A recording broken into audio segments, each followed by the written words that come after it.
आज आपण थालीपीठ कसे करणार हे बघणार आहोत. चला आता रेसिपीकडे वळूया. आपण त्यानंतर तांदळाचं पीठ आपण 2 चमचे घेतलेले आहे. मोठे 4 चमचे आपण बेसन पीठ घेतलेलं आहे. त्यानंतर हळद, धनिया पावडर, गोडा मसाला, जिरा आणि थोडीशी मिरची पावडर, चवीपुरतं मीठ, खूप सारी कोथिंबीर, बारीक चिरलेला मीडियम साईजचे 2 ते 3 कांदे आणि 5 ते 6 लसणाच्या पाकळ्या आपण सोलून बारीक कापून घेतलेल्या आहेत.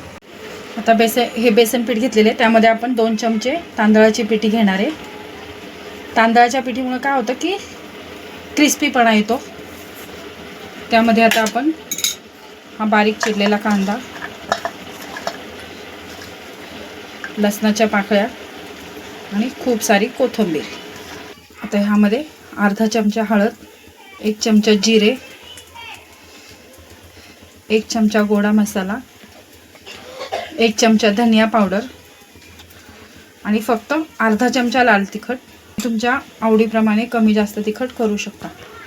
ओवा घेतला 1 चमचा आणि चवीपुरतं मीठ. आता हे सगळं मिश्रण आपण एकत्र करून घ्यायचे आणि लागत पाणी घेऊन टाकायचं. एकदम पाणी नाही टाकायचं कारण की नाहीतर मग ते पातळ होईल.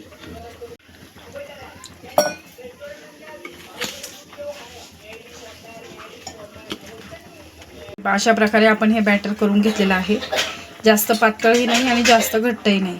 जसं आपण डोश्याचं बॅटर करतो त्याप्रमाणे आपण हे करून घेतलेलं आहे. आता आपण आपला तवा गरम करून घेतलेला आहे. त्यामध्ये आपण तेल टाकून घेऊया थोडंसं आणि हे बॅटर जे आपण केलं होतं ते पसरून घेऊया.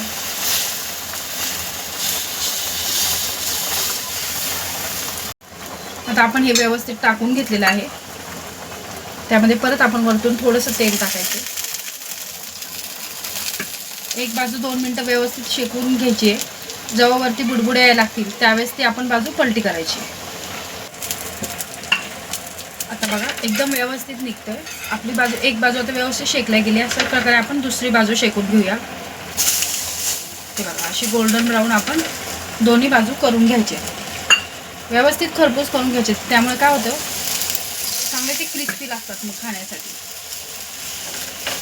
तर आता अशाच प्रकारे आपण हे आपले एक बाजू आणि दुसरी दोन्ही बाजू आपल्या अशा व्यवस्थित ब्राऊन झालेल्या आहेत. आता आपण हे काढून घेऊया आणि सर्व करून घेऊया. अशा प्रकारे आपले क्रिस्पी थालीपीठ खाण्यासाठी तयार आहेत.